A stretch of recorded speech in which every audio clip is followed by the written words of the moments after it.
Hoy tenemos nuestro servicio de Semana Santa, en el cual, como siempre, celebramos la victoria de la resurrección del Señor Jesús sobre la muerte, sobre las tinieblas y sobre el diablo. Y muchos en esta temporada siguen cada año el calendario litúrgico religioso casi de manera automática, sin ponerse a pensar a fondo en la persona y en la obra de Cristo para entender el verdadero significado de lo que Él obtuvo para nosotros en la redención. Y miren, hace muchos años un amigo mío, no cristiano, me contó que había visto en la televisión un programa de una cruzada cristiana en un gran estadio. Y había allí miles y miles de personas y estaban cantando sobre la sangre de Cristo. Y él se quedó perplejo. Él no lo podía entender. Él no podía captar la razón por la cual esos miles de miles cantaban sobre la sangre de Jesús. Y miren, en Apocalipsis capítulo 5 se repite la escena cuando los creyentes en el cielo adoraremos al Cordero porque nos redimió con su sangre. Estamos hablando acerca de cosas espirituales, estamos hablando acerca de cosas celestiales. Por eso es muy cierto lo que el apóstol Pablo dijo, que las cosas del Espíritu de Dios son locura al hombre natural, no regenerado. Por eso mi amigo no entendía por qué estaban cantando acerca de la sangre del Cordero. Y la persona no nacida de nuevo no podrá entender las cosas espirituales a menos que las discierna espiritualmente. Su triple condición lo incapacita para tener acceso a dicho entendimiento. ¿A qué me refiero? Me refiero a la muerte espiritual, me refiero a su mente entenebrecida y me refiero a la ausencia del Espíritu Santo en su vida. Y para ello, la persona debe primero nacer de nuevo, renovar su mente y colocarse bajo el ministerio docente del Espíritu Santo. Así que hoy vamos a hablar acerca de la sangre del Cordero. Al recordar la obra de Jesús a nuestro favor, es necesario volvernos más conscientes del pleno significado de lo que Él obtuvo para nosotros, porque Jesús sufrió mucho para que recibiésemos mucho. Y aquí surge la pregunta: ¿qué fue lo que Él obtuvo a nuestro favor? ¿Lo sabemos bien como creyentes? Es decir, somos capaces de definirlo, de articularlo y explicarlo de manera clara, concreta y concisa. Vamos a ir a la palabra de Dios.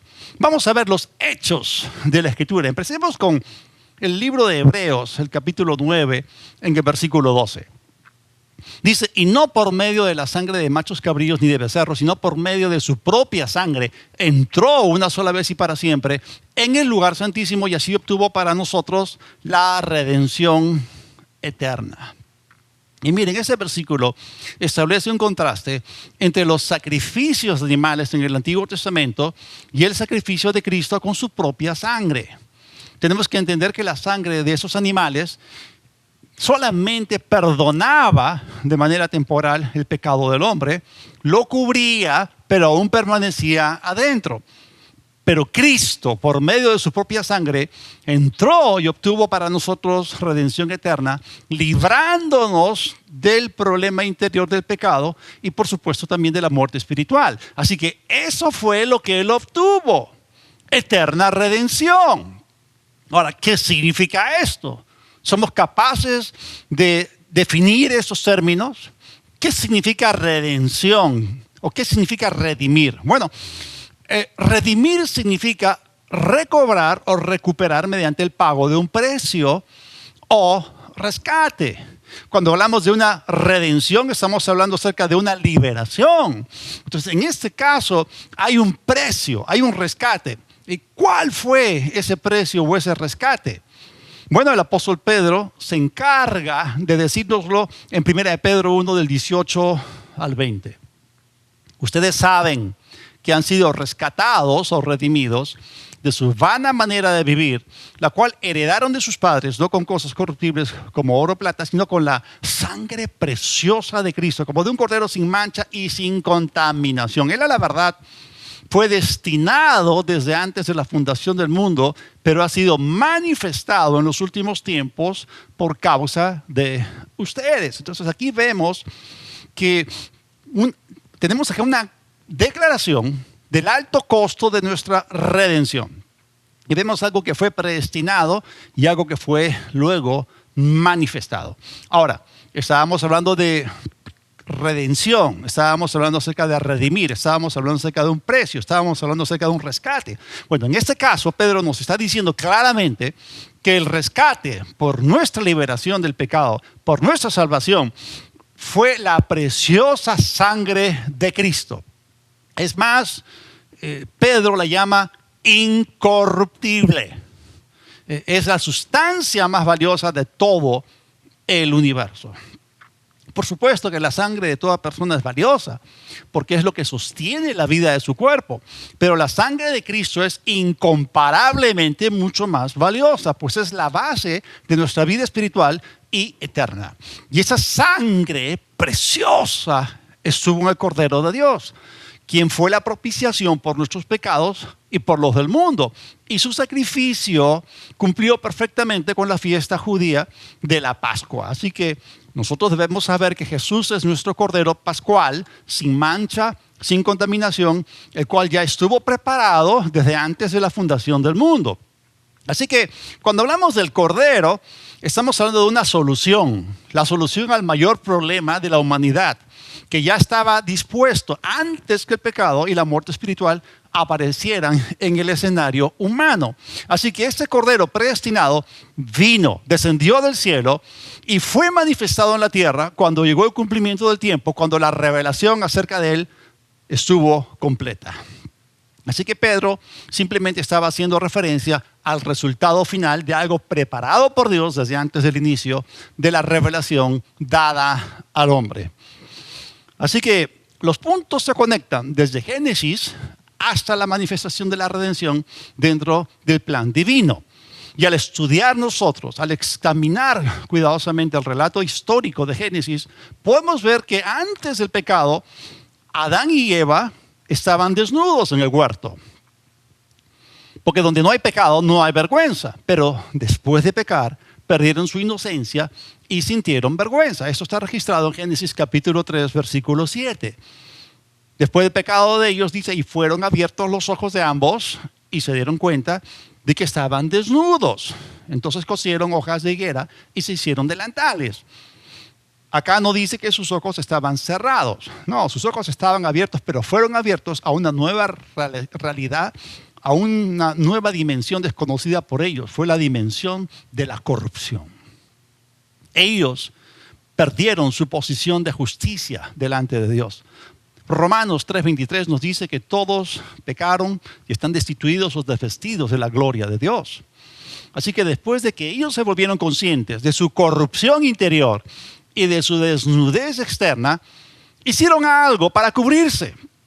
Esa fue la reacción humana ante la caída. Pero lo que vale en la historia de la redención es la intervención divina.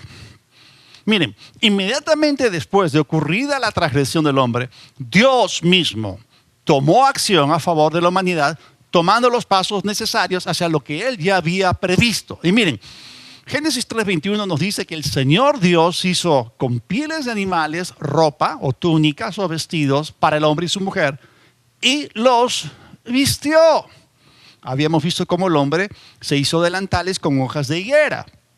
Las hojas de higuera podían cubrir la desnudez de ambos, pero no podían hacer nada con respecto a su nueva conciencia de pecado.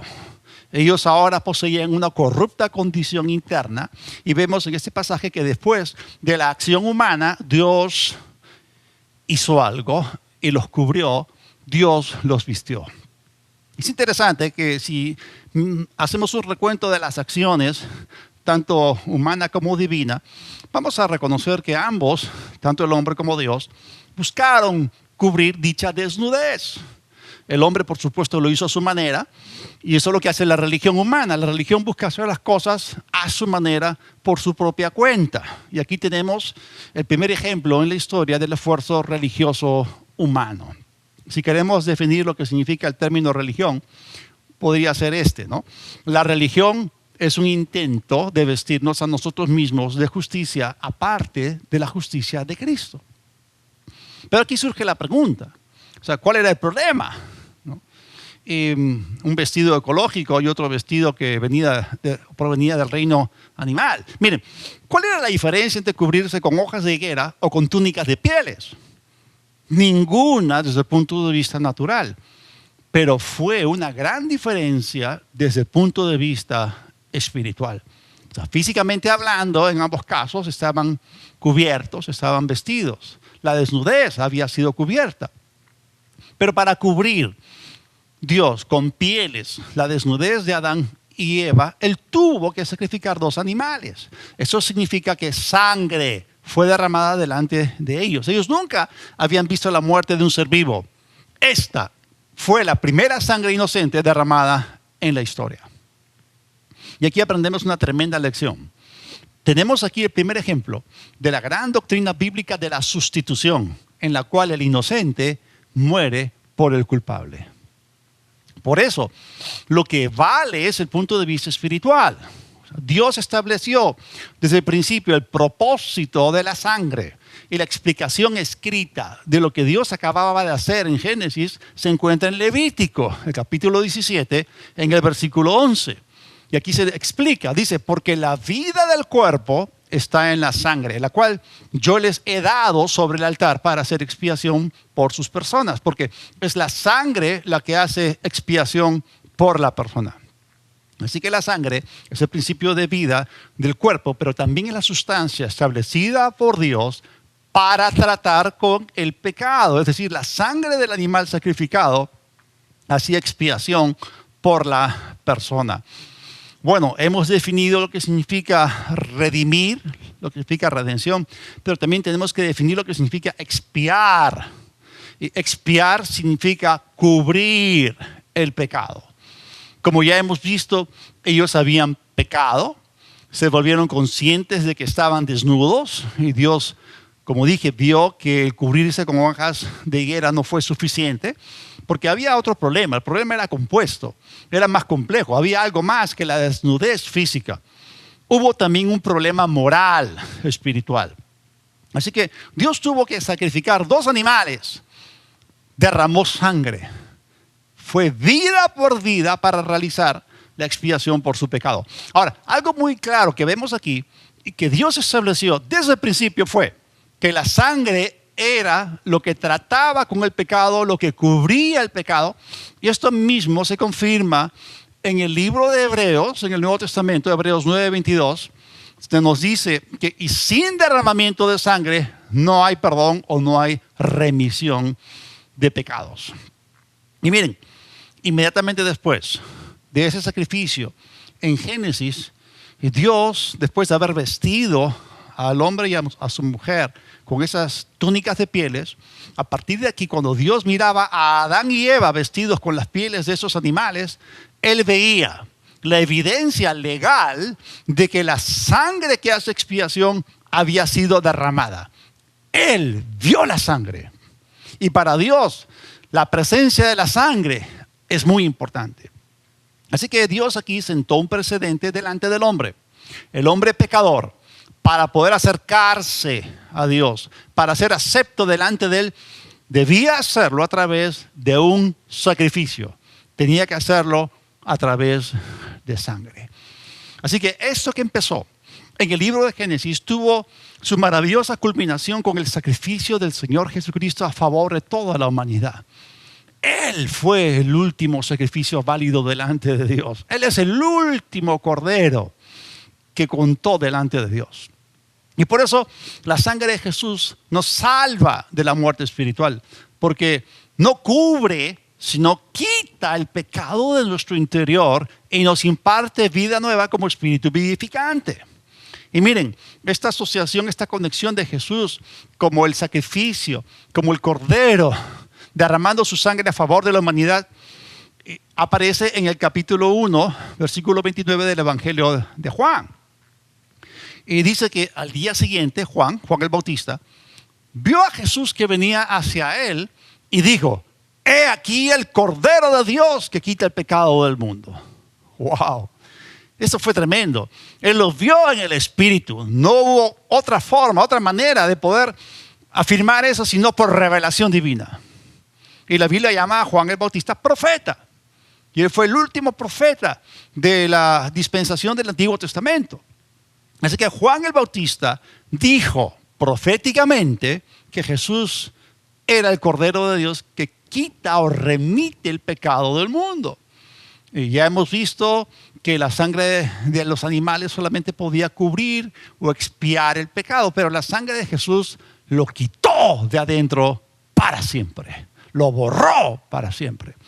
Así que fue Juan el Bautista el primero en calificar a Jesús como Cordero de Dios. Y cuando lo presentó, añadió que él era el que resolvería el problema de la muerte espiritual o la separación de Dios.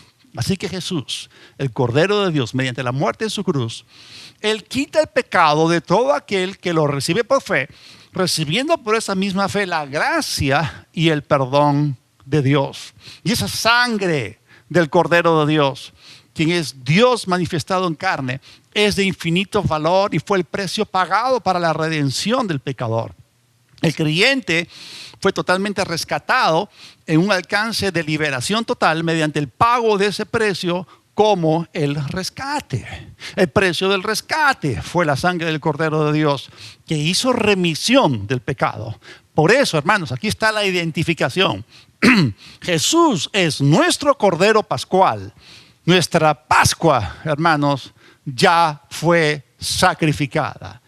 El sacrificio fue ofrecido, la sangre fue derramada y la redención fue alcanzada. Él obtuvo para nosotros eterna redención.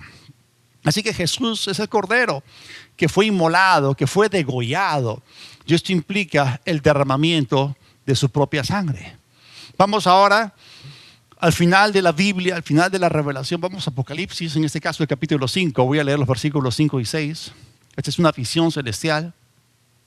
Dice, y uno de los ancianos me dijo, no llores. He aquí el león de la tribu de Judá, la raíz de David, ha vencido para abrir el libro y sus 7 sellos. Y en medio del trono y de los cuatro seres vivientes y de los ancianos vi un cordero, del griego arnion, un corderito, de pie como inmolado, del griego sfaso, que significa degollado. Como ya hemos visto, a Jesús se le llama simbólicamente cordero. El término griego arnion es el diminutivo de arnos y se refiere a un corderito, un cordero doméstico. Arnion, a diferencia de arnos, es un término diminutivo que sugiere la ternura del Padre Celestial hacia el Hijo.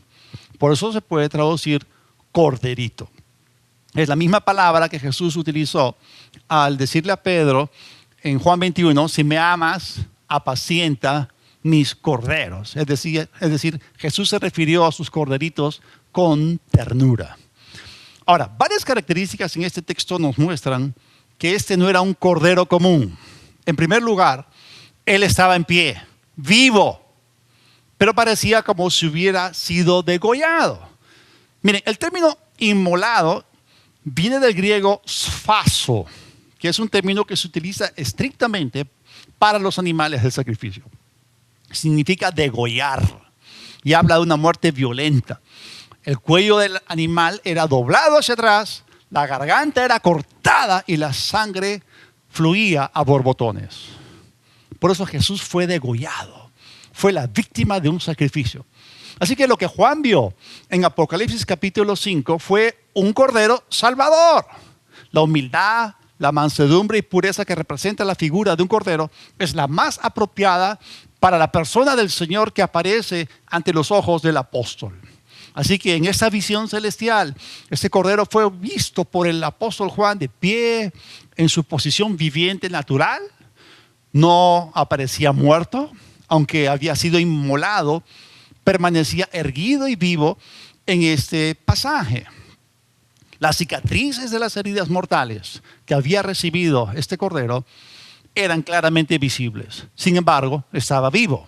Así que al fijar Juan su atención en el cordero, descubrió que llevaba sobre sí las huellas del sacrificio, ya que era un arnión, un corderito como inmolado o degollado. Ahora, si es que nosotros nos vamos a referir a un cordero que lleva las huellas del sacrificio, siempre vamos a terminar hablando de él como de un cordero muerto. Pero Juan está observando aquí que él estaba vivo, y aunque hay evidencias visibles de que estuvo muerto.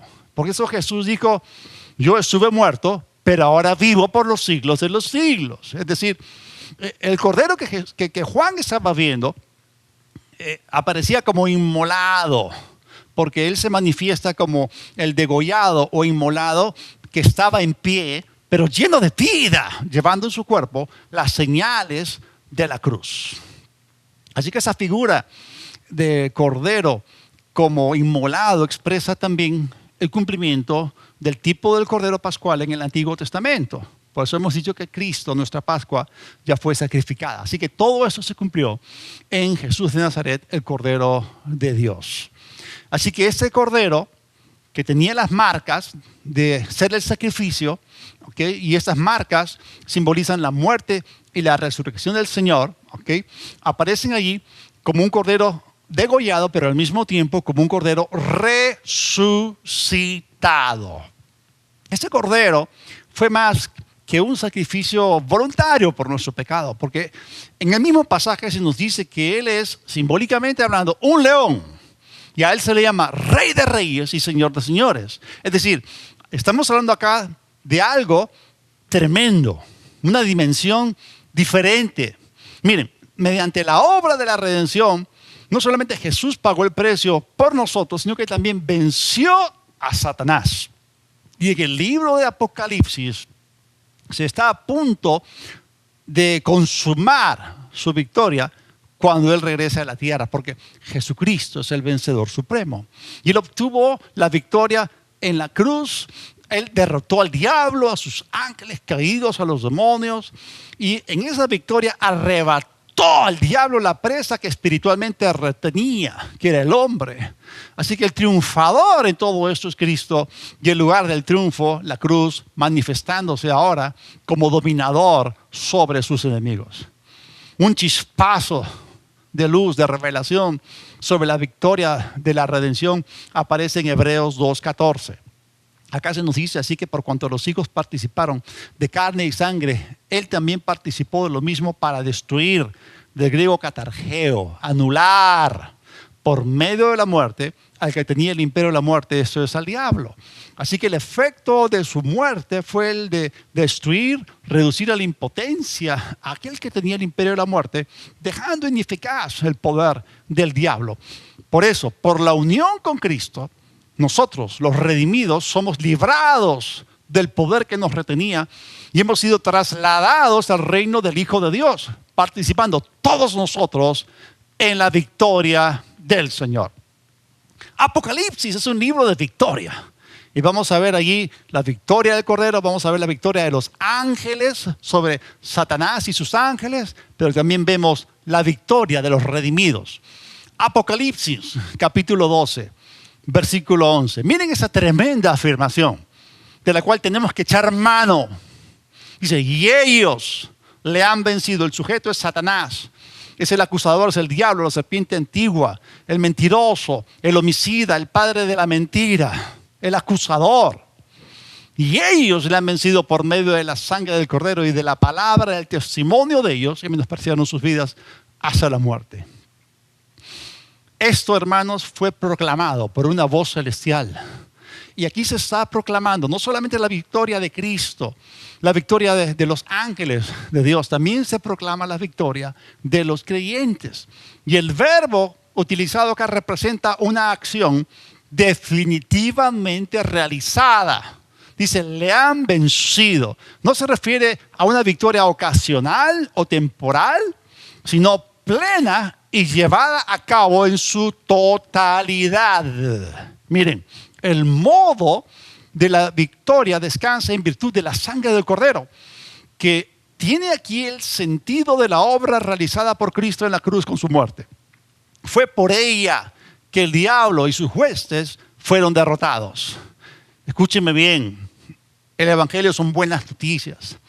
El creyente es vencedor en Cristo y por Cristo. Y la victoria que hace vencedor al cristiano es la fe, que depositada en Cristo y en su sangre permite que el creyente experimente y que disponga o eche mano de los recursos de poder que hay en Cristo Jesús. Miren, este elemento de victoria está relacionado con la palabra de nuestro testimonio. Porque el testimonio de nosotros como creyentes descansa o reposa sobre lo que está escrito, sobre la palabra de Dios.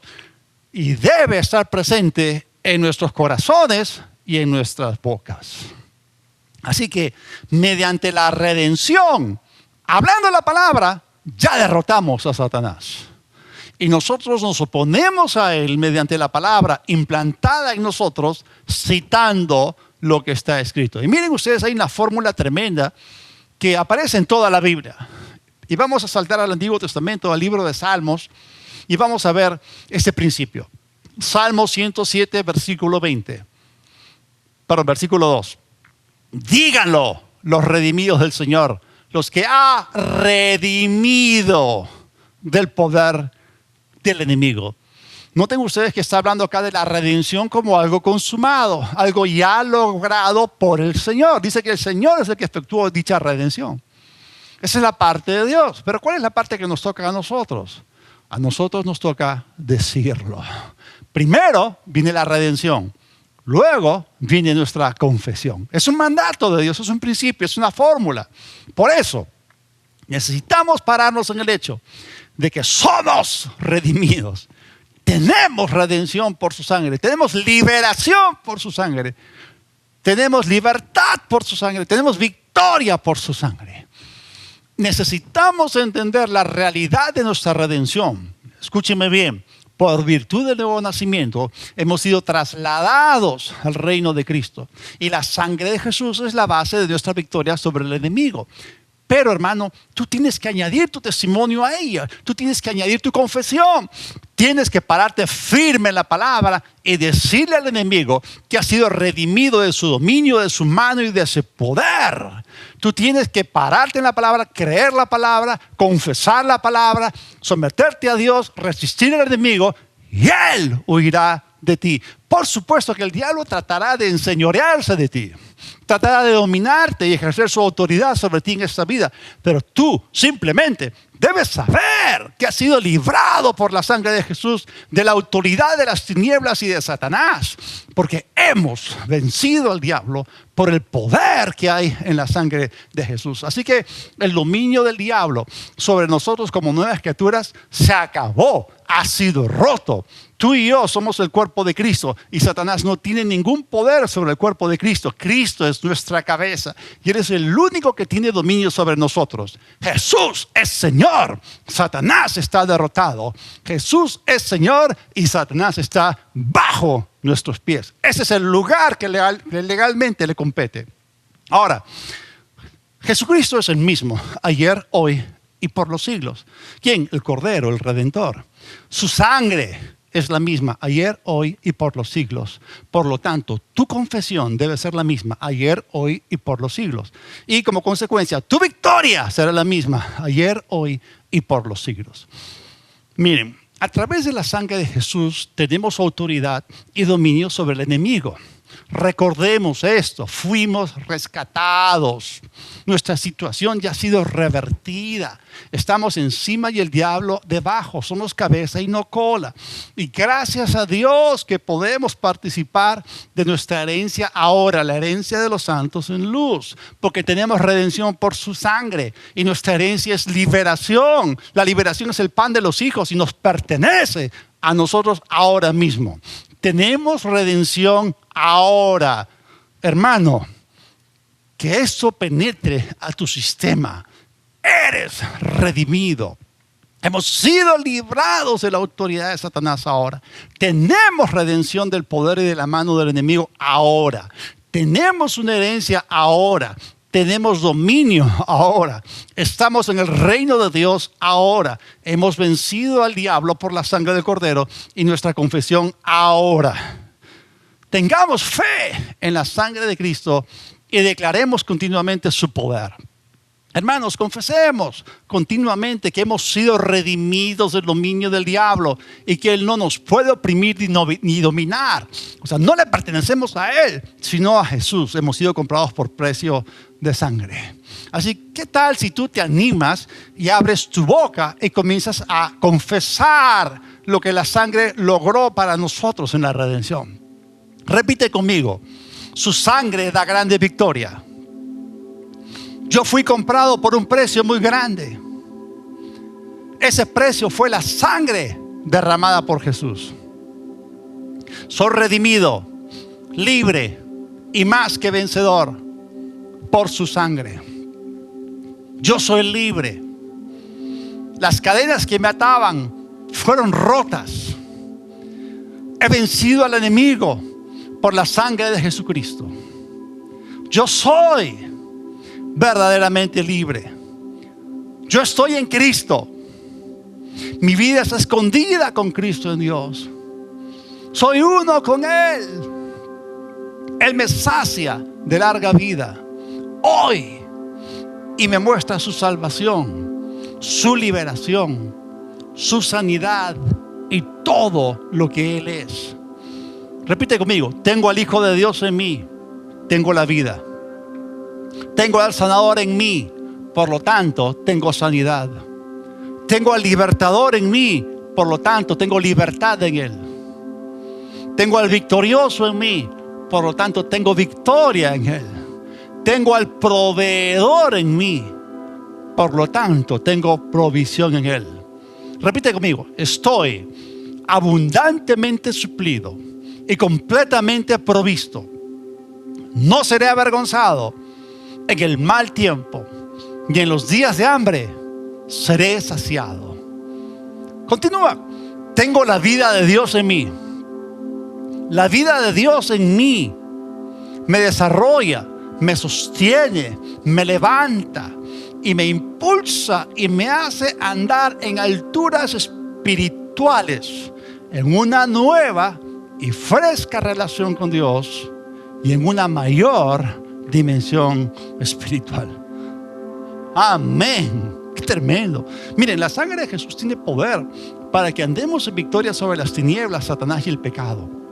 Ya no hay para nosotros ninguna condenación. Hemos sido absueltos, hemos sido declarados inocentes, hemos sido soltados, hemos sido justificados por esa sangre. Hay más poder en la sangre de Jesús que en el arca del pacto terrenal que estaba en el templo en Israel. Hay más poder en su sangre que todo lo que existe en el infierno.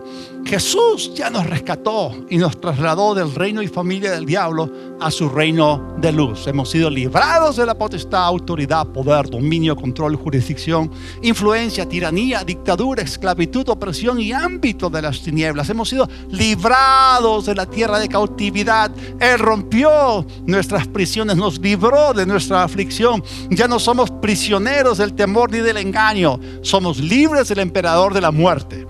Escúcheme bien: los reclamos de Satanás sobre nosotros se acabaron, de la misma manera que los reclamos del faraón sobre los hijos de Israel una vez que se ahogó en el Mar Rojo. Y nosotros hemos nacido de nuevo por la sangre de Cristo. Y cuando tú naces de nuevo libre, limpio, inocente, justificado y vivificado por dicha sangre. Así que hemos sido removidos, trasladados permanentemente al reino de Dios. Tenemos redención, tenemos liberación, hemos sido rescatados. La compra de nuestra libertad se efectuó por el poder de su sangre. Antes había tinieblas, ahora hay luz. Antes había tristeza, ahora hay gozo. Antes había opresión, ahora hay libertad. Antes éramos unos desposeídos y despojados, ahora tenemos una herencia en Cristo. Antes había culpa, ahora hay perdón. Antes había muerte, ahora hay vida. Antes teníamos un tirano y dictador, ahora tenemos un Padre lleno de amor. Antes teníamos un opresor, ahora tenemos un libertador. Antes estábamos en la familia, el reino de Satanás, ahora estamos en la familia, el reino de Dios. Y por eso podemos vivir gozosos y agradecidos a Dios por nuestra herencia y libertad y perdón. Amén y amén. Gloria a Dios, hermanos. ¡Wow! ¡Qué tremendo es el poder de la sangre del Cordero!